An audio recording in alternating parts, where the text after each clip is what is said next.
Olá, irmãos e irmãs, bem-vindos a mais uma edição do programa Diálogo Ecumênico, Pontes de Unidade segundo Chiara Lubich. O tema do programa de hoje é o diálogo com as igrejas ortodoxas. Para entender um pouco desse diálogo, a gente precisa conhecer um pouco do que é ou do que são as igrejas ortodoxas. Há uns 10 anos atrás, eu encontrei em São Paulo com um bispo da igreja sírio-ortodoxa e ele me disse que a verdadeira igreja fundada por Cristo era a igreja católica ortodoxa e não a igreja católica romana, como a gente está acostumado a ouvir dizer. Eu pensei que essa fosse uma posição mais pessoal dele e com o tempo eu descobri que realmente os ortodoxos se veem assim. Eles se entendem como sendo a verdadeira igreja fundada por Cristo, lá nos tempos bíblicos. Para confirmar isso, eu vou convidar vocês a ouvir um vídeo do arquimandrita Pavlos, de uma igreja ortodoxa de Nova York. Veja que interessante, se você consegue ver a maneira que ele pensa sobre a igreja ortodoxa, que na verdade é a opinião de todos os ortodoxos de uma forma geral. Preste atenção no texto.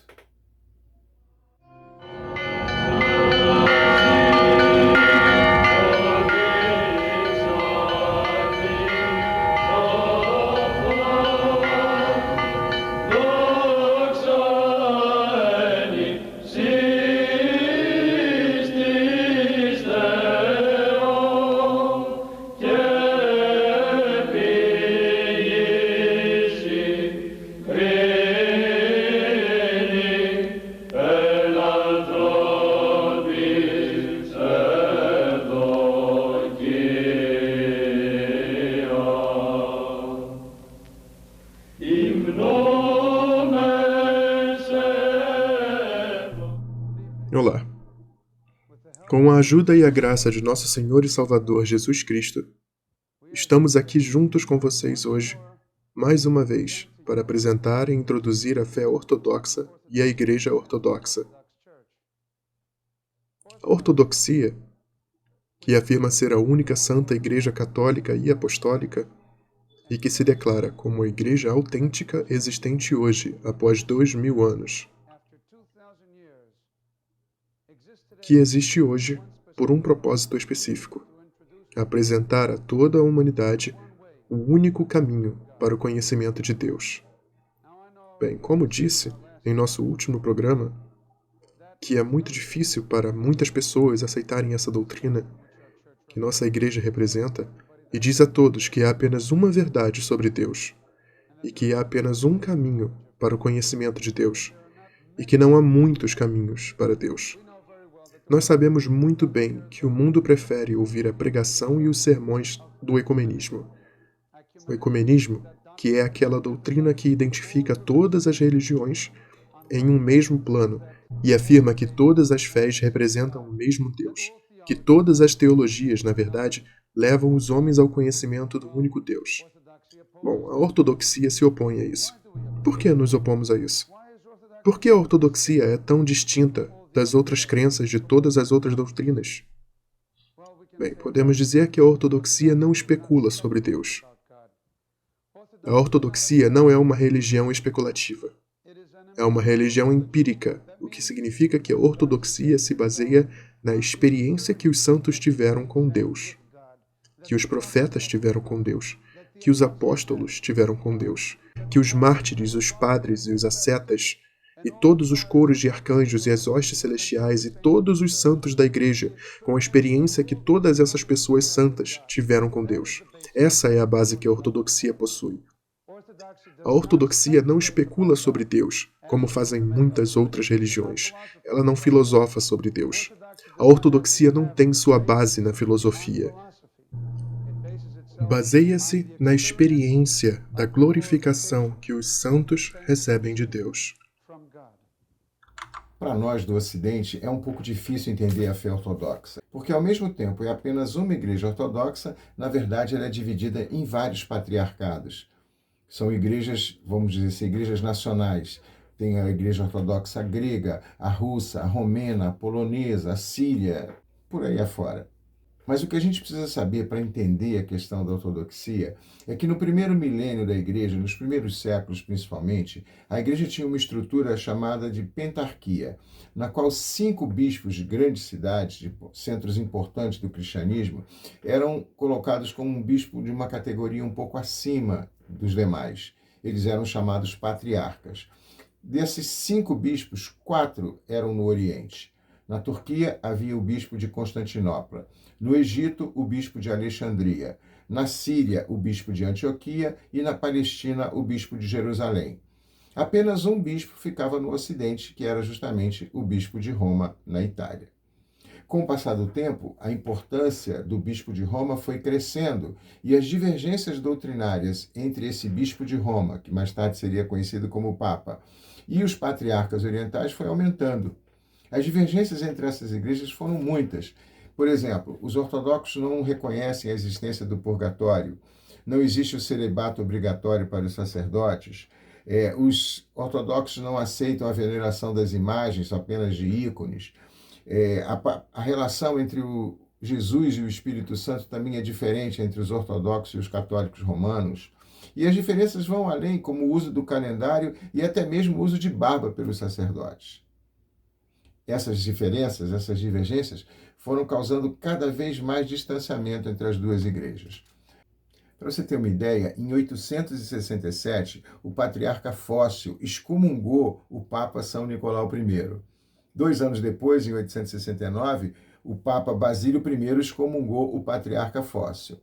Com a morte de Fócio, as coisas se acalmaram, mas os problemas não terminaram. Até que no século XI, em 1054, uma comissão de representantes do Papa, por não conseguir dialogar com o patriarca de Constantinopla, decidiu excomungar o patriarca Miguel Celulário. Ele, em represália, também excomungou o Leão IX. E aí a divergência chegou num ponto que nunca mais houve possibilidade de diálogo. A partir dessa excomunhão recíproca, não houve mais possibilidade de diálogo e as igrejas se afastaram definitivamente. Ficou no Ocidente a Igreja Católica Apostólica Romana e no Oriente, em todos os patriarcados, a Igreja Católica Ortodoxa. Apesar de que ao longo dos anos houve várias tentativas de aproximação, de diálogo, concílios buscando a reconciliação, nada frutificou.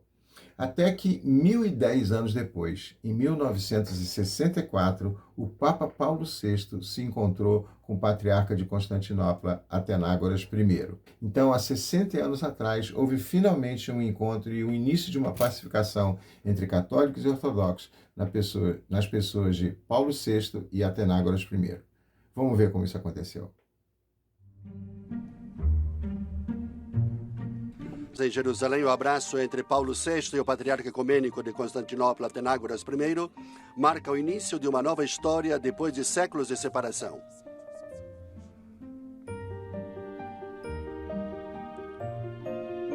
O Papa e o patriarca falam sobre a estima e a confiança recíprocas, do empenho em prosseguir nos diálogos, da alegria e emoção, expressas com lágrimas, de encontrarem-se finalmente juntos. Há séculos, diz o patriarca, o mundo cristão vive na noite da separação e os seus olhos estão cansados de olhar no escuro. E Paulo VI, com um realismo pleno de esperança, observa: as estradas que conduzem à união são longas e consteladas de dificuldades, mas as duas estradas convergem e chegam às fontes do Evangelho. Como a gente viu, em 1964, o Papa Paulo VI e o patriarca Atenágoras I se encontraram, reconheceram os erros cometidos pelas suas igrejas e se comprometeram com um diálogo que pudesse aproximar novamente a cristandade oriental da ocidental. Em 1965, ambos anularam as bulas que haviam decretado a excomunhão recíproca e as igrejas então voltaram a ter comunhão novamente. As divergências continuaram, mas o amor cristão permitiu que essas divergências fossem superadas e o diálogo pudesse recomeçar novamente. Nós vamos terminar a primeira fase desse programa de hoje ouvindo uma oração em forma de canção ortodoxa. A letra da música, que você pode acompanhar se você decorar, diz o seguinte: que a minha oração se eleve a ti como um incenso, as minhas mãos como um sacrifício vespertino.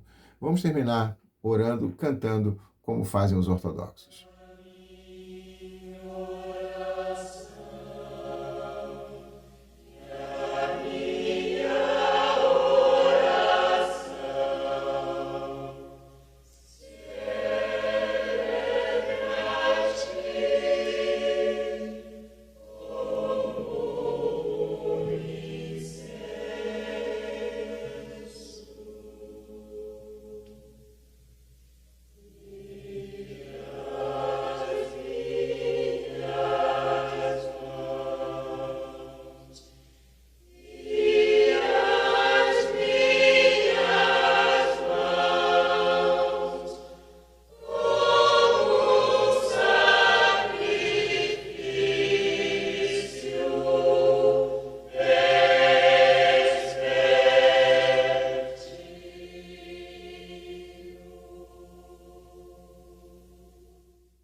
Estamos de volta com o programa Diálogo Ecumênico.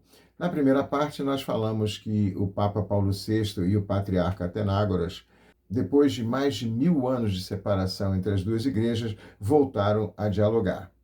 Durante mais de 10 séculos, cada igreja acusava a outra de ter rompido a unidade da cristandade. Os ortodoxos disseram que foi a Igreja do Ocidente, a Igreja de Roma, que se afastou. E a Igreja Católica tinha a interpretação de que foram os patriarcados orientais que se desligaram e dividiram a cristandade. Paulo VI e Atenágoras chegaram à conclusão de que mais importante do que descobrir qual da igreja estava errada, era necessário superar essa divergência e começar um processo de reconciliação. Como será que Chiara Lubich e o movimento dos focolares reagiram a esse primeiro encontro de Paulo VI com Atenágoras? Será que o movimento participou de alguma forma da aproximação dessas duas igrejas?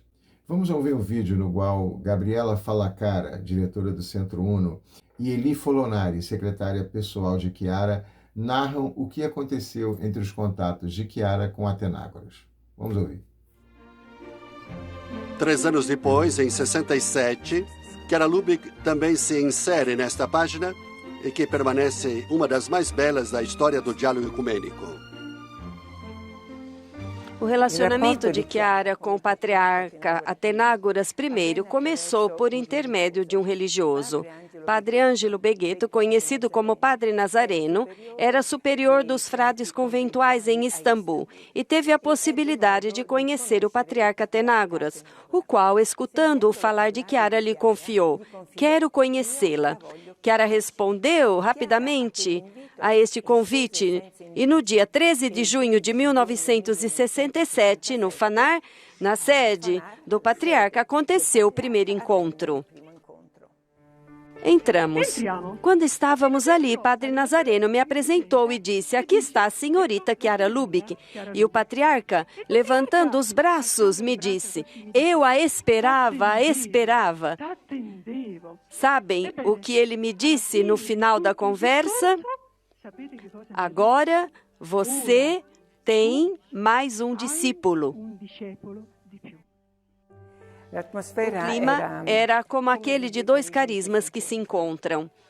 Um ambiente acolhedor, vivo, de fogo, de amor, de comunhão, de família, de afeto. De 1967 a 1972, Chiara fez 8 viagens a Istambul e encontrou Atenágoras 23 vezes. Eu sempre acompanhava Chiara a Istambul. Ela e o patriarca Atenágoras queriam chegar à unidade plena dos cristãos, ortodoxos e católicos.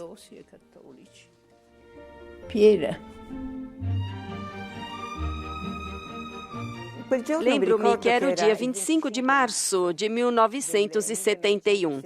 Fomos ao Fanar e eu devia fazer uma entrevista ao patriarca Atenágoras. A primeira pergunta que lhe fiz foi: "Hoje o senhor está completando 85 anos.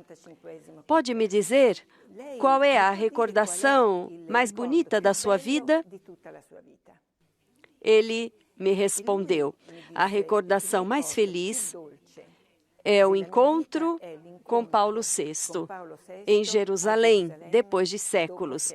Quando nos vimos, nos abraçamos. E depois de séculos, quantos abraços, quantos, muitos." Bacana, né? Como nós vimos, Paulo VI abriu um caminho no qual Chiara Lubich e os focolarinos transitaram com muita alegria. E sempre que eles encontravam Atenágoras, eram recebidos com muita alegria, com muita comunhão, com muita fraternidade cristã. Nesses encontros, nunca se discutia qual doutrina da igreja estava mais correta, e sim o que fazer para que a comunhão pudesse ser cada vez maior, mais plena, em busca da unidade da igreja. 2 anos depois dos primeiros encontros, Atenágoras I resolveu enviar uma mensagem para o GEM, os jovens do movimento do Focolares. Vamos ouvir a mensagem que ele enviou para os jovens focolarinos. Em 21 de fevereiro de 1969, o patriarca Atenágoras gravou em francês uma mensagem para os jovens do movimento Focolares. fala sobre a crise sem precedentes que a humanidade estava atravessando e que o amor entre irmãos tinha se apagado. As suas palavras se enchem de esperança quando lembra os seus encontros com Paulo VI. Os grandes acontecimentos eclesiásticos dos últimos 6 anos e os nossos 3 encontros sucessivos com Sua Santidade, o grande Papa de Roma, Paulo VI, que eu considero o grande profeta do nosso tempo, eliminaram as distâncias da separação, construindo uma ponte sobre o abismo. Ele foi o maior carismático que já conheci fora do âmbito da Igreja Católica. Esperava que, através do contato que eu podia ter com Paulo VI, eu pudesse levar ao Papa os seus pensamentos e sentimentos. Atenágoras não chamava Paulo VI, mas Paulo II, enquanto que a mim me chamava Tecla, porque Tecla era seguidora de São Paulo e ele me via como alguém que trabalhava com o Papa Paulo VI. Cristãos do Oriente e do Ocidente, nós somos chamados a alimentar em nós mesmos, uns com os outros, entre os nossos amigos, conhecidos e desconhecidos, a clara consciência de que pertencemos à mesma igreja. E isso o mais rapidamente possível. Estivemos separados de fato na ação, e é, portanto, de fato, na ação que nos reuniremos novamente. Uma resplandecente manhã de uma nova primavera cristã esperada há séculos.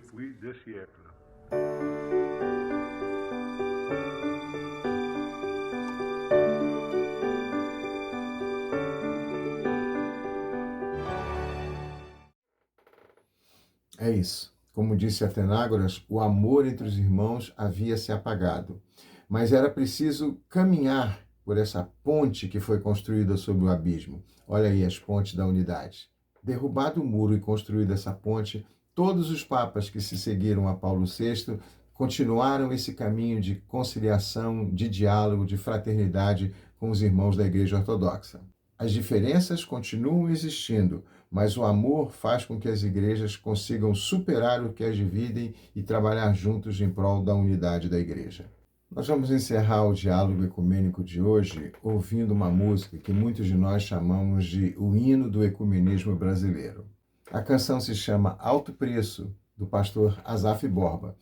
Nós vamos ouvir a música cantada pelo próprio pastor Asaf Borba numa gravação ao vivo junto com o missionário católico Isaías Carneiro, fundador da comunidade Coração Novo e presidente da missão Somos Um. A música é um convite, é um desafio, é uma chamada para que, mesmo que as trevas militem contra nós e tentem nos afastar, unidos no corpo de Cristo, nós seguiremos cantando, andando, trabalhando, construindo a unidade da igreja. Vamos ouvir então Alto Preço, o hino do ecumenismo brasileiro. Irmão Asaf Borba, glória ao nome do Senhor. Aleluia, irmão, eu sei que a sua vida tem sido ministrar a unidade do corpo. Eu sei que por isso você tem unido a sua vida à cruz de Cristo. Nós não pagamos o nosso preço, nós pagamos o preço dele. Assumimos o preço dele. É o preço dele para formar esta família de muitos filhos semelhantes a Jesus. Aquela cruz foi por você e foi por mim. E nós só podemos estar reunidos por causa da cruz. Glória a Deus. Quando eu for erguido da terra, atrairei todos a mim. Todos. A reunião dos filhos de Deus é em torno da cruz. Aleluia. Nós glorificamos o teu nome, Senhor. Tua obra, Senhor. Na beleza da tua santidade. Aleluia. Tua igreja aqui reunida, Senhor. Aleluia. Teu povo que chama pelo teu nome. Senhor. Que celebra, Senhor, a bênção. Não apenas da cruz, mas da ressurreição. Que nos trouxe uma nova vida. E por isso nós podemos ser um. Aleluia, Senhor. Assim como tu e o Pai são um. Amém. Aleluia. Ai, Jesus. Glória a Deus.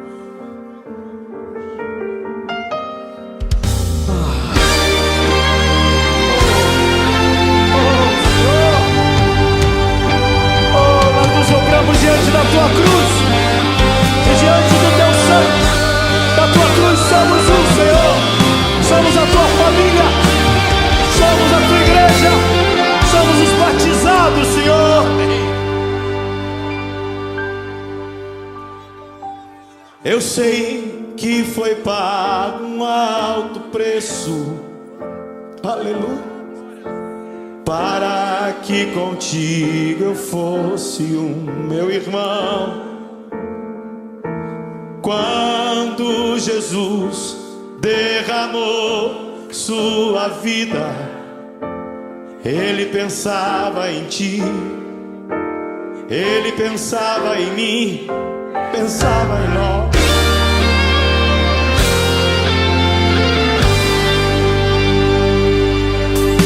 Eu sei que foi pago alto preço para que contigo eu fosse o meu irmão.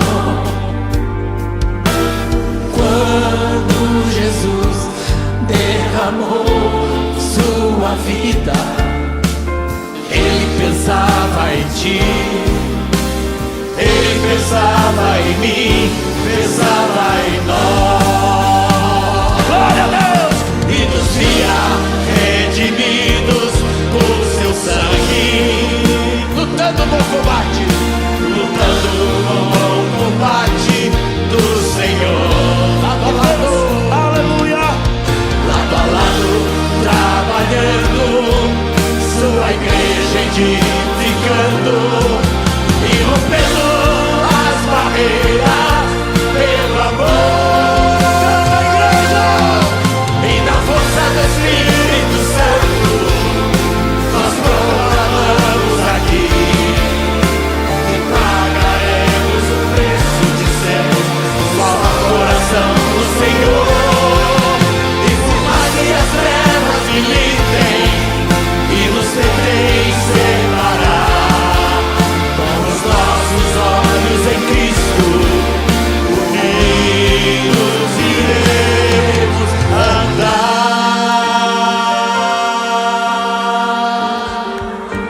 Só corpo, só coração. O Senhor nos chamou aqui para ficarmos na presença dEle. Aleluia. Glória ao teu nome, Senhor. Nós te adoramos, Senhor, porque o Senhor nos faz o Senhor nos desejou. Só corpo e um coração. E na força do Espírito Santo nós proclamamos. Canta, igreja, canta, igreja. E pagaremos o preço de sermos um só coração do Senhor. E por mais que as trevas se livrem e nos tentem separar, com os nossos olhos em Cristo unidos iremos andar. Unidos iremos andar. Unidos iremos andar.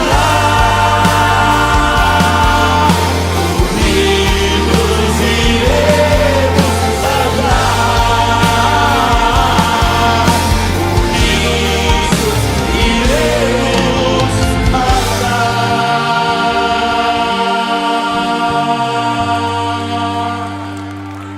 Pois Ele é o caminho, a verdade e a vida, e juntos podemos andar junto com Ele. Aleluia, Jesus.